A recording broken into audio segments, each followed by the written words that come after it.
히브리서 13장 12절로 가면 그러므로 예수님도 자기 피로써 백성을 거룩해 하려고 성문 밖에서 고난을 받으셨느니라. 우리가 많이 싫어하는 말씀이 있지요. 13절에 있어요. 13절. 그런즉 우리는 그 능욕을 지고 영문 밖으로 그에게 나아가자.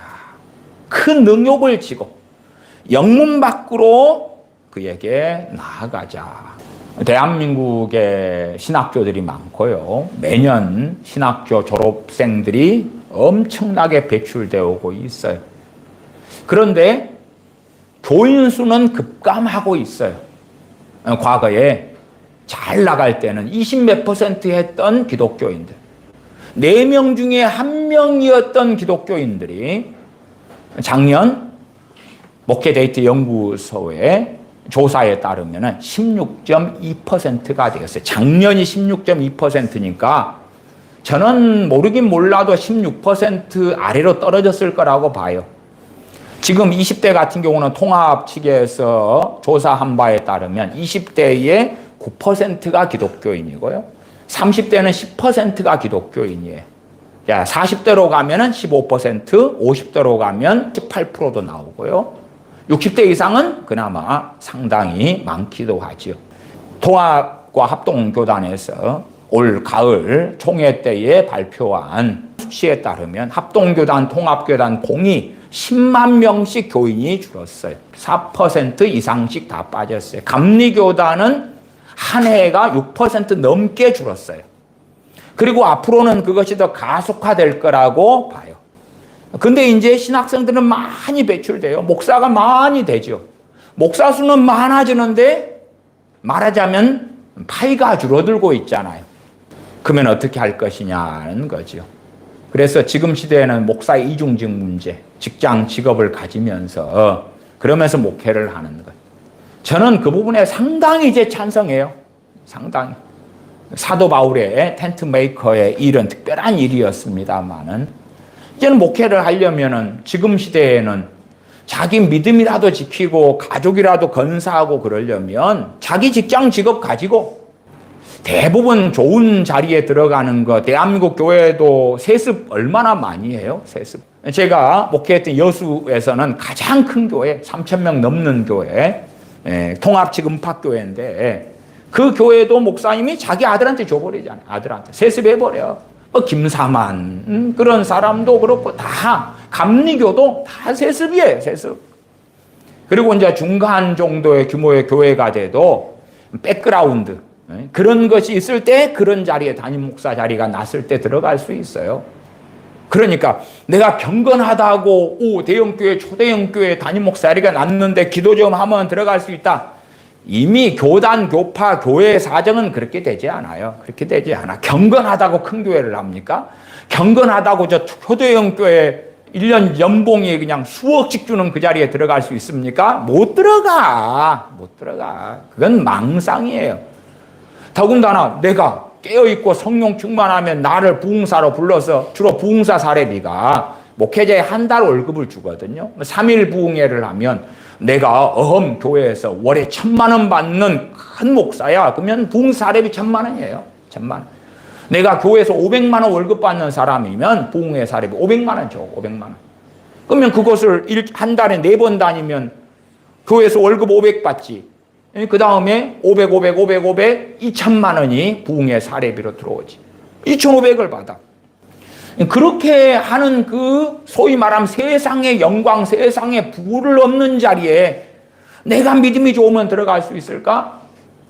아니, 도대체 대한민국 교인들의 영적 실상이 어떻게 변했는데 그런데 가서 부흥집회를 하려고 하면 그들의 입맛에 맞는 설교를 해야 되고 그 교회 담임 목사님이 원하는 메시지를 전해야지 또 초청을 받겠지. 세상이 변했는데 와, 내가 위대한 부흥사가 돼가지고 그러한 위대한 부흥사의 시대는 말씀이 바르게 전해지고 부흥의 시대를 살았고 그때만이 통했던 거예요. 또한 대한민국 교회의 80% 이상은 소형교회 미자립 교회예요.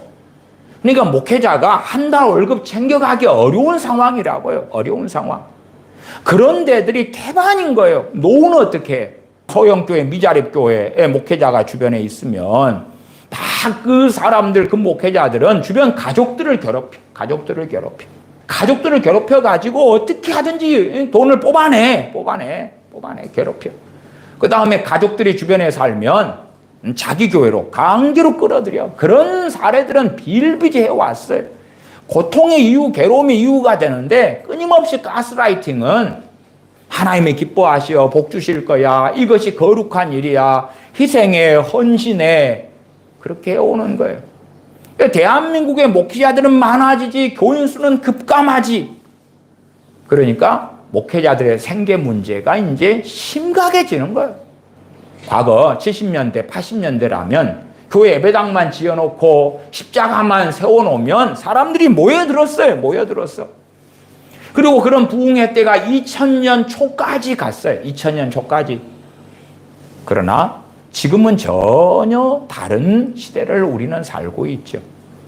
그러나 이제 청년 목회자들, 저같이 중년의 목회자도 그렇고요. 노년의 목회자도 마찬가지예요. 뱃속이 뭐냐 그러면 내가 목회함으로 명예를 얻고 영광을 얻고 돈도 얻고 자식도 복받고 잘되고 잘나가는 게 중심인 거예요. 그러니까 앞으로 살아가는 목회자들의 삶은 굉장히 비참할 거라. 성경은 뭘 말씀하고 있는가? 13장 13절. 그런즉 우리는 그 능욕을 지고 영문 밖으로 그에게 나아가자. 이건 목회자들만이 아니라 모든 교인들에게 하시는 말씀이에요. 그러나 나 예수님 믿었어. 하나님 믿었어. 영광을 내가 누려야 돼. 세상의 복락을 누려야 돼. 목회자들도 그 기준을 가지니까 신앙이 무너지고 영성이 무너지는 거예요. 별 볼 일 없이 변해버리는 거예요. 대한민국의 1960년대의 목회자들이다 그러면은 13장 13절 말씀을 명확히 알고 있었어요. 1960년대의 목회자들 목사가 된다, 주의 종이 된다는 것은 어떤 길을 이야기했냐 그러면 내 자식 국민학교 못 보내구나. 이미 그것을 딱 정해놓은 길이에요. 삼시세끼 못 먹는구나. 내 자식 굶겨야 되고 나도 굶어야 되고 먹을 게 없어서 그 능욕을 지고 살아가는 길이구나. 그걸 알았어요. 다 알았어. 기꺼이 그 길을 걸어간 사람들. 그렇기 때문에 60년대도 70년대도요. 교회는 많았어요. 교회는 많았는데 왜? 예수님 믿는 사람들이 이 마을 저 마을에 생겼거든요. 근데 목회자는 없었어요. 그러니까 저기 교회에 교인들이 30명이 모였는데 목회자가 없어요. 30명이 자발적으로 어딘가 복음 듣고 모여가지고 예배는 드리려고 하는데 주의 종이 없어요. 그러니까 한 주의 종이 이제 일어나가지고 그 능욕을 짊어지는 길을, 고난의 길을 걸어갈 때 되면 한 사람이 여러 교회를 책임지고 했어야 돼. 그러나 60년대는 다 가난하니까 헌금이 많이 나오지도 않고 그 목회자를 부양할 수가 없는 거예요, 상황이. 그래서 한 사람이 주일날 되면 1번 교회 가가지고 아침 6시에 주일 예배를 드리고 그 다음에 8시에 걸어가가지고 두 번째 교회 가고 12시까지 세 번째 교회 가가지고 걸어가서 예배 인도하고 오후 3시에 가가지고 네 번째 교회 가서 예배 인도하고 그러면 이제 아이고 주일이 끝나는구나. 여러 교회를 맡아가지고 하지만 못 먹고 살아.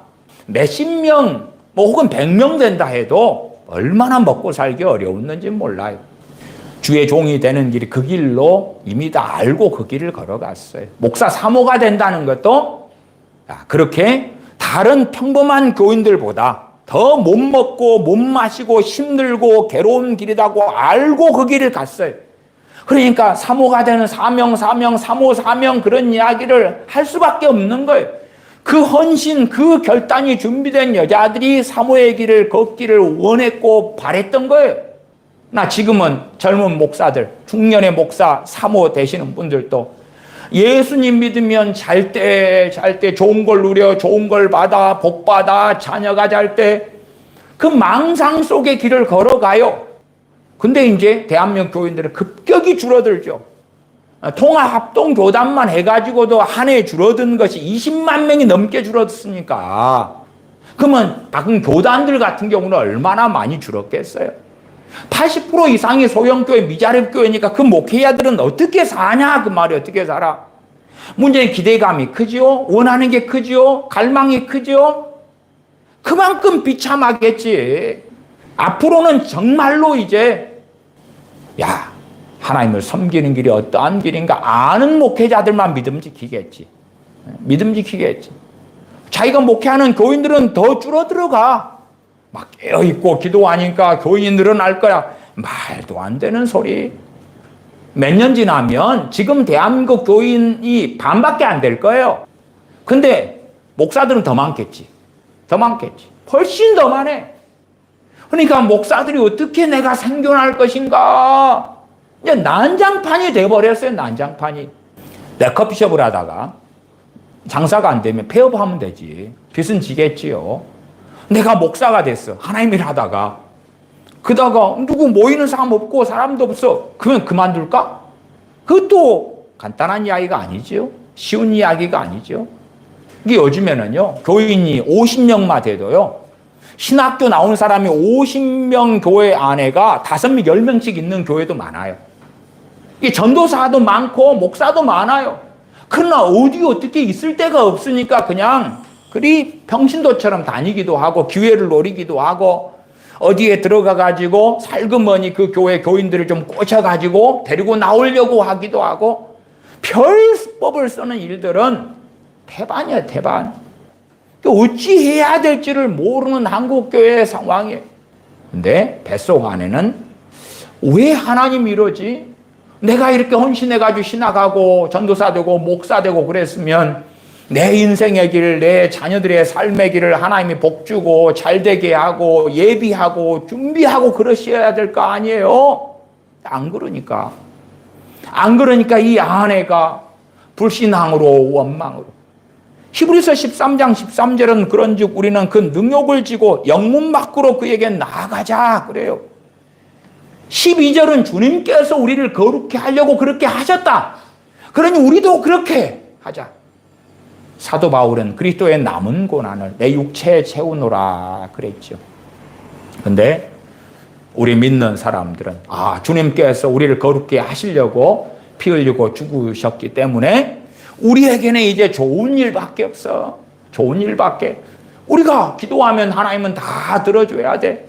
더군다나 예수님의 이름으로 기도하면 온갖 좋은 것들을 주셔야 돼. 그런 망상 속에서 살아가죠. 목회자들이 지금까지 그렇게 설교해 왔고 그렇게 가르쳐 왔고 신학교 나와서 목사 되는 친구들도 그렇게 믿고 있는데 현실은 이제 전혀 안 그렇죠. 최소한 60년대, 70년대에 주의 종이 되었던 사람들이 돈맛을 보기 전까지는 하나님의 일을 하는 것은 새끼 못 먹는 길이고 자식들 공부 못 시키는 길이고 정말 가난으로 천덕꾸러기로 살아가는 길이라는 것을 믿었어요. 그리고 그 가운데 살았어요. 그러나 어느 때부터 그렇게 안 된 거예요. 안 돼. 요즘에 젊은 친구들도 기성세대도 그렇게 생각해. 정말 믿음 좋고 하나님이 함께 하시면 대형교회, 초대형교회가 되고 잘 나가고 잘 먹고 영광을 얻는 길이라고 생각하는 거예요. 이제는 안 그런 것이 명확히 드러날 거예요. 명확히 드러날 거예요. 대다수의, 물론 잘 나가는 자들은 잘 나가지. 잘 나가는 그러한 목회자들이 정로는 아닌 거예요. 정로는 아니에요. 그러면은 사도 바울 같은 이는 사도 중에 사도였는데 월급도 잘 나오고 어딘가에서 세상에 영광도 없고 배도 안 고프고 헐벗고 줄이지도 않고 그랬어야 될 거 아니에요? 심심하면 감옥에 들어가고 매 맞고 돌에 맞고 헐벗고 굶주리고 그러한 여정을 걸어왔던 것에 대하여 사도 바울은 기록하잖아요. 성경의 기록이에요. 그러면 우리가 어리석은 사람이 돼가지고 예수님 믿는 길이 화려하고 영광스러운 길이고 그런 거 아니에요. 1990년대 같은 경우는요. 이제 1980년대 후반으로 들어오고 88 올림픽이 열리고 산업이 발전하고 기업이 일어나고 돈이 막 잘 벌리고 그러니까 90년대 들어오니까 당시에는 대형교회, 초대형교회들이 일어나고 그랬어요. 그러니까 젊은 친구들이 당시 90년대 젊은 친구들이 저요 뭘 저요 그랬냐 그러면 제 목사 할게요. 저 목사 할게요. 왜?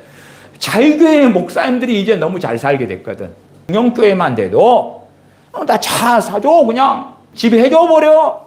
뭐 그러니까 그 영광을 보니까 90년대 젊은 청년들이 눈이 헷가닥 돌아가 버린 거예요. 헷가닥 돌아가 버려. 하고 저요 저도 신학교 할게요. 저도 목사 될게요. 그 영광의 길.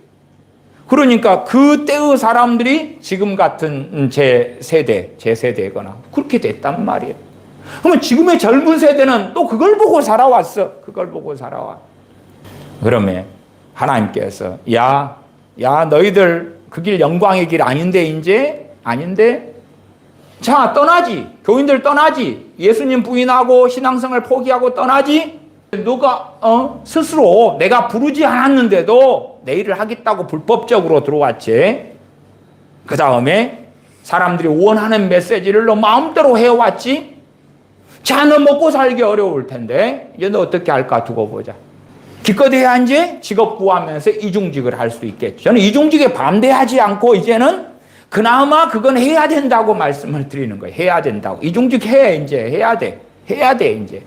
아, 예수님 믿고 목사 되고 주의 종이 되는 길이 이건 뭐야 이거? 이건 뭐야? 내가 부모 안에 있을 때는 부모가 벌어가지고 먹이고 입히고 키우고 돌보고 누리고 핸드폰도 사주고 대학도 보내주고 그랬는데 내가 성인 된 다음에는 이제 그 이상을 하나님이 해주시기를 바라고 신학교를 나오고 나이 먹을 만큼 먹었는데 하나님이 안 해주시네. 내가 부모 품 안에 있을 때 부모 품 안에 대학 다니고 공부하고 그럴 때 누리는 것보다 훨씬 못한데 어떻게 하지?